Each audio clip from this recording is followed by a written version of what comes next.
Certains élèves ont été encouragés par les grévistes. Les détails dans pas longtemps.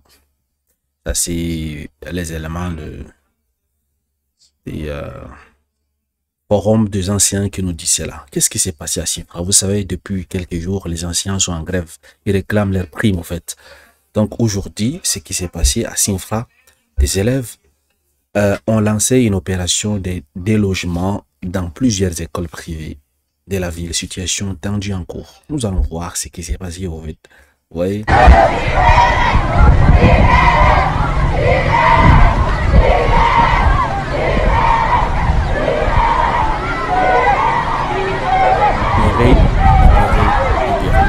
Voilà ce que chantent ces enfants. Voilà. Et c'est la même vidéo partout, vous voyez.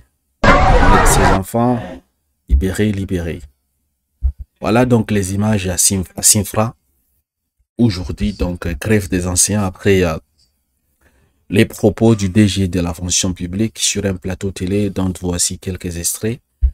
Qu'est-ce que le DG de la fonction publique, qu'est-ce qu'il a dit? L'école ne sera pas affectée, le gouvernement est responsable et prendra toutes les mesures nécessaires pour garantir la continuité de l'éducation. Devenir ancien est un choix fait après l'obtention d'un diplôme, la réussite à un concours puis une formation financée par l'État. Si certains enseignants ne souhaitent plus poursuivre leur mission, il est important qu'ils laissent la place à ceux qui sont prêts à assumer cette responsabilité. Ce matin, la réalité dans certaines villes, notamment Sinfra, Zouan, Sénématiali, Lakota, Grand, Laou et Boisflé. Donc, nous allons voir un peu ces images, vous voyez. Ça, ce sont des images de ces enfants qui, apparemment, ça ne reflète pas ce que le DG, n'est-ce pas, de la fonction publique, ce qu'elle a dit, au fait. Vous voyez, des élèves sont dans les rues. Vous voyez un peu, ils sont en train de se diriger dans différents établissements privés pour déloger, donc, d'autres élèves, n'est-ce pas, de ces établissements privés-là. Donc, dans ces vidéos-là que vous avez vues. Donc, voilà un peu la situation étendue. Et très tôt ce matin, comme c'est le lundi, le gouvernement a envoyé des forces de l'ordre devant les établissements. Ils ont posté des forces de l'ordre devant ces établissements pour, je ne sais pas, peut-être interpeller ces anciens, puisque le syndicat de ces anciens, ils ont dit ils vont continuer la grève lundi et mardi, en fait. Et le ministre avait d'abord menacé. Je pense qu'aujourd'hui, elle est revenue sur ses pas. Et puis, voilà la situation chaotique qui se présente. Donc, ces enfants, je suis sûr, ces enfants sont manipulés, en fait. Ouais. Je sais pas comment est-ce que la personne, elle a fait pour réussir, mais elle a manipulé ses enfants. Est-ce que c'est une bonne chose? D'abord, nous allons commencer par l'attitude du gouvernement vis-à-vis de ces enseignants qui réclament leurs droits, en fait. Et également la menace de ce gouvernement vis-à-vis de ces anciens. Est-ce une bonne chose d'abord? C'est pas une bonne chose.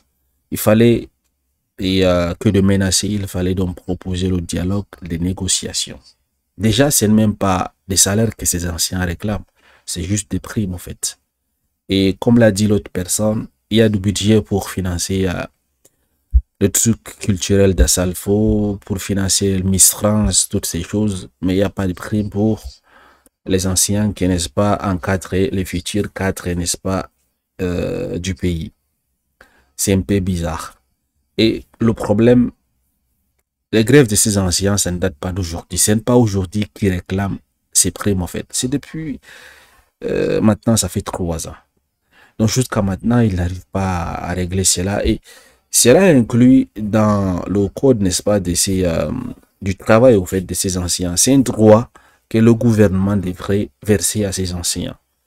Pourquoi alors, lorsqu'ils réclament leurs droits, pourquoi est-ce que ces anciens sont menacés de censure, de relèvement de leurs fonctions, toutes ces choses, au fait? La ministre, au fait, elle avait pondu un communiqué, n'est-ce pas, menaçant donc ces anciens de disqualification.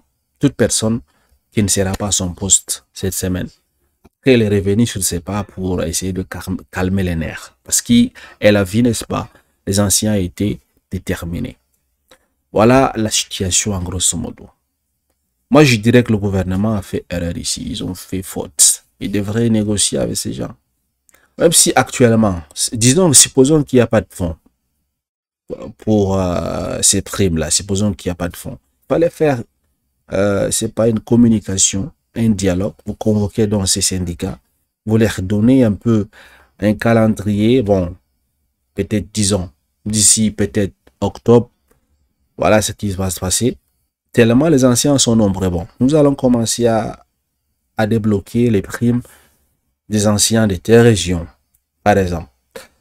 Et en novembre, nous allons débloquer les trucs de telle région. En décembre, ainsi de suite, avec des échelons comme ça, ça peut aller et ces anciens vont se calmer. Il n'y aura pas tout ce que vous voyez actuellement. Donc, le gouvernement a tout faux sur ce sujet. On ne menace pas des personnes qui, quand même, donnent des enseignements à des enfants. Est-ce que ces anciens n'auraient pas dû arrêter d'enseigner les enfants, toutes ces choses? Je dirais également, ils ont aussi également exagéré, en fait. Mais s'ils n'arrêtent pas ces cours, s'ils n'arrêtent pas d'enseigner, est-ce qu'ils recevront leurs primes? S'ils cherchent à négocier avec le gouvernement, parce que le gouvernement ne les a pas laissé des options. Est-ce qu'ils vont recevoir leurs primes? C'est ça le souci. S'ils décidaient de continuer d'enseigner comme ça, mais en réclamant, je pense qu'ils vont jamais recevoir les primes. Donc, c'est la seule manière pour ces enseignants, je pense, hein, c'est la seule manière pour eux de faire la pression au gouvernement. Parce que si les enfants sont comme ça, ne fréquentent pas, le gouvernement serait obligé donc de trouver d'autres solutions. Et le gouvernement ne peut pas quand même sanctionner plus de 200 000 enseignants quand même. Ne peut pas disqualifier, envoyer au chômage 200 000 enseignants quand même. C'est pas possible. Même si le gouvernement voudrait, c'est pas possible en fait. Donc, d'une part, je pense que il n'avait pas d'autre moyen de pression. C'était le seul moyen pour ces anciens de le faire.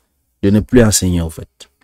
Parce qu'ils ne sont pas sortis pour aller casser les ministères ou bien pour aller menacer des forces de l'ordre. Non. C'est le seul moyen de pression que disposent ces anciens. Parce que nous pouvons critiquer parce qu'ils ont pourquoi est-ce qu'ils ont laissé ces enfants sans être enseignés, toutes ces choses. Voilà. Maintenant, le problème ici avec la sortie de ces enfants à Sinfra et dans d'autres villes pour déloger d'autres étudiants des écoles privées, est-ce que c'est une bonne chose? Parce que les anciens des écoles privées n'ont pas privé au fait. Ils ont leur salaire et ça leur suffit. Hein. Alors que dans les écoles privées, il n'y a pas de prime. Et maintenant, la personne qui a parlé...